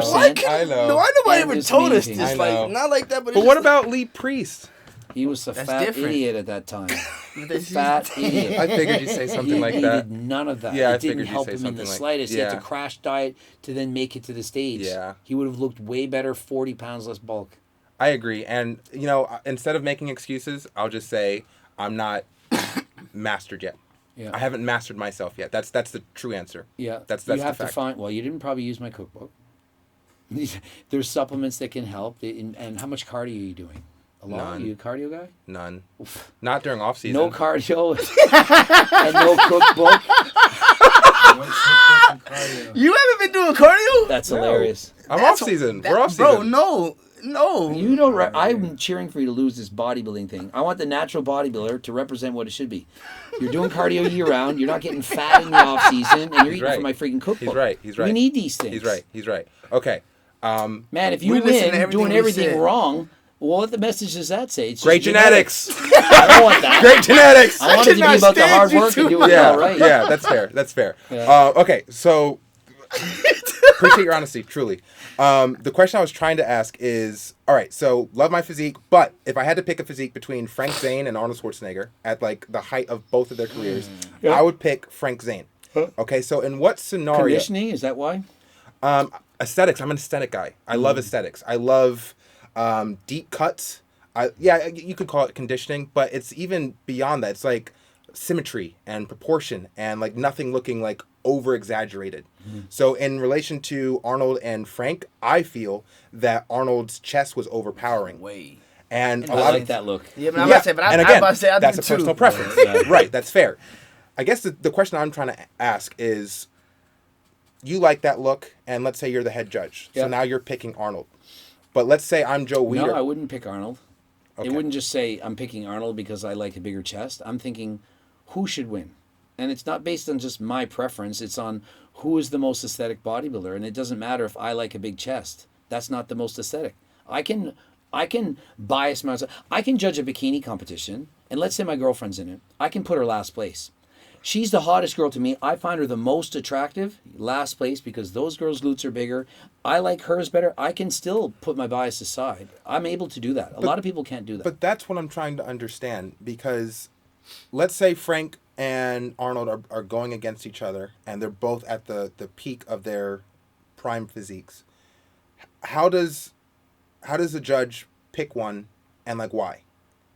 Well, they're going to score them on all their different routine or their poses, whatever that many poses there are, and they say who overall had a better physique in more of the poses than the other guy, unless one guy just lost one pose by so much. So, for example, let's say one guy had no back at all, but from the front he won everything, from the side he won everything. Turn around for the back. No, I'm talking no back at all. You Last lost. place. If Arnold Schwarzenegger is missing the right lat and he looks great in every pose, but then the back, what happened there? He could get last place despite winning every single pose but the back poses. Now, in a situation like, I mean, this is actually a true story, when he ended up coming back after like a 5-year hiatus, and he competed in like the 1980? Yeah, Maybe he competed 1979. I don't know. I think it was the 1980, because then Franco Columbu won 1981. But when he came back for the 1980, they were telling him, okay, now I want you to hit the side chest, or let's say that, and then he would completely ignore the command because he didn't like how he looked in that pose. You know, I never watched that actual competition. I didn't see him, but I've heard a lot of rumors that he shouldn't have won. Oh, yeah. He shouldn't have. Yeah. a lot of So, people. I mean, I haven't seen it, so I can't comment on Right. something I didn't see. Yeah. And that's a situation where Is that the one where he was getting ready to do? He was promoting the movie. Conan. Yeah. Conan was coming out. This- And again, Joe Weider basically handpicked Arnold to be the representative of the... That's that personal bias, which Yes. you hope wouldn't be there today. Which is why I can't really do the thing, you know? Unless I lose. Yeah. But see, having a head judge like this, Yeah. you missing the I mean, with biasness me- for sure. Like the That's fact true. I Like- know. I know. I can easily judge. He's not- without This is on bias. camera. this is our judge. Like he's Yeah. not. He's not. Fuck it, let's do it. He's not. And so what picking you no- also have is you have basically 5 to 7 judges, and you score them all, and you throw out the low scores and the high scores. So if there's anyone that's personally biased against it, their score's thrown out. So it makes it a lot more easily fair. Okay. Like if you paid me off, I just want to win. Like, and you, well, I put first place, but then it's crossed out. And even if, let's say, in a super hypothetical, let's say I did win, and then people were trying to just like say, oh, there's controversy because Sean Fury organized this whole Controversy thing. helps. Exactly. It doesn't hurt. And it creates a parallel to Pumping Iron, because there's already... No, for sure. But then Yeah. it makes more people now. They feel like they want to come beat you. More people are going to talk about the show that's controversial. And You're right. people love controversy. Yeah. For sure. So we're good. This is golden. Just whenever it's a topic for people to even talk about anything, Right. good or bad, Yeah. it's just Yeah. it's a good thing. Okay. Yeah. Should we keep it friendly within the natural bodybuilding community? Like, because you already kind of described it, like we're the heels to the steroid or the enhanced side of the sport, and the faces to the people that promote or support natural. When it comes to our fellow competition, I don't really like to refer to Will Tennyson and Jesse James as competition, because, like, to me, I'm not impressed by their physiques. I'm more impressed by, let's say, I know that you're not the biggest fan of them, Josh, or Shizzy at least competes, you know, or Swole Ricketts, which is the guy that I showed you. They're serious about the sport. They're serious about competing for it. So, for the narrative, for the purpose of this narrative, how would you say attacking them or supporting them? I think you want the support of all of natural bodybuilding because it's almost like they're like the giant, the non-tested. They're bigger than all the natural organizations combined. So you don't want to have to start going against everyone. Copy. You need allies. Copy. Like, look, guys, we're all trying to make natural bodybuilding happen. Let's all get together and do this. And who's the best? Yeah. Okay. Because it's all everybody thinks that they're the best. So it's, Yeah. Okay. Yeah.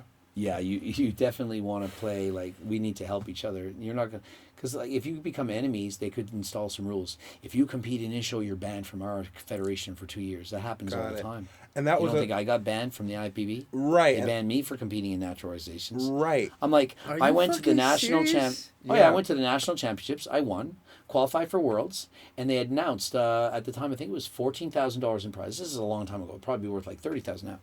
And so I'm like, oh, this is great. There was like, I don't know how many divisions won. Like, let's say there was 8 or something. I was like going to be $2,000 each. Do you know what they did? They picked 4 guys and they gave them $4,000 each. And I wasn't one of them. And I said to the judges, well, why didn't you pick me? You're too small. I'm like, how am I too small? I won lightweight. I'm competing against lightweights. They gave it to the heavyweight, the light heavy, all these bigger guys. And they went and they got their asses kicked. And you know who did the best from Team Canada? The bantamweight. He weighed 140 pounds. Why? Because the weight class limit was 143 pounds. He had to pay his own way. Wow. How fair was that? So that was my experience with that back then. I got no money. I competed in that competition thinking I would get money to go to Worlds. They wouldn't give me any money. Wow. Yeah. That's crazy. And that was another concern. I'm glad that you mentioned that. We would probably run into issue because I believe when it comes to IFBB pros, they don't allow, the federation doesn't allow. No IFBB pro can compete in your competition. Right. For sure. Yeah, that's something to keep in mind. So. And the best bodybuilder's probably going to be an IFBB pro in something. Well, The maybe best bodybuilder's probably a pro right now who's natural. is there any way we could actually boost this organization up and then maybe work alongside with the IFBB Like, later on? no. No? There's no way. They would, if you got that popular, they would then see you as the enemy. Yeah. They would definitely say, Shit, if okay. you compete in their contest, you're banned for life. And you're- if it got bad enough, you're banned for life. They usually do it 1 year, but And you're against folding this idea into the IFBB Federation. there's no way the IFBB is just We'll going to take have it. you do this. Okay. I can see what he's saying. Like, I thought about it, but as he's saying it, I can give it because there's like, you'd essentially be taking money from them. They would say, oh, well, I like this idea. I'm going I'm to gonna do take it myself. natural bodybuilding at every local level. Then we're going to go it up, and then we're going to do this, and we're going to have a pro natural, and we're going to have a pro at the Olympia. And screw you guys. There's no Alright, way So they're giving we're you gonna this give part them an of it. idea, and they're just gonna run with it and take it from us. Yeah, type that's shit. not going to happen. All right. Well, fuck them. Fuck them. Yeah. Yep. Yeah, Cool. sounds exciting. Yeah. Love it. Love it. All right. Have you worked out yet today? No? You guys want to eat now? Yeah. Maybe we should go eat. Yeah, let's do We it. got tons of food here. Fuck yeah. Let's I do love it. Food. I love food. Yeah. I'm inspired to. All right. To not eat. It's like, Yeah, no, like Sorry. I'm trying to figure out like, all right, so since I'm already in a bulk and my next show is going to be in November, should we just keep with the bulk or like? no. You should be The maintaining. bulk's over. Yeah. Bulk's over. You should be maintaining. Oh man. Yeah, yeah, yeah. Just press stop on the camera. What do you want me to do with the... Do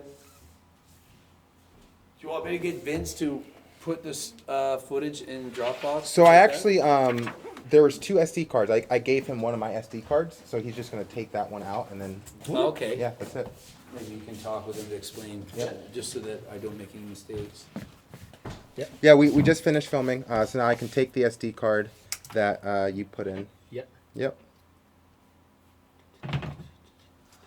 Perfect. Thank you. Easy. Yeah, we'll go and Yes, sir. have some snacks. Thank you, bro. Thank you. You're welcome. Thank you, bro. You're welcome.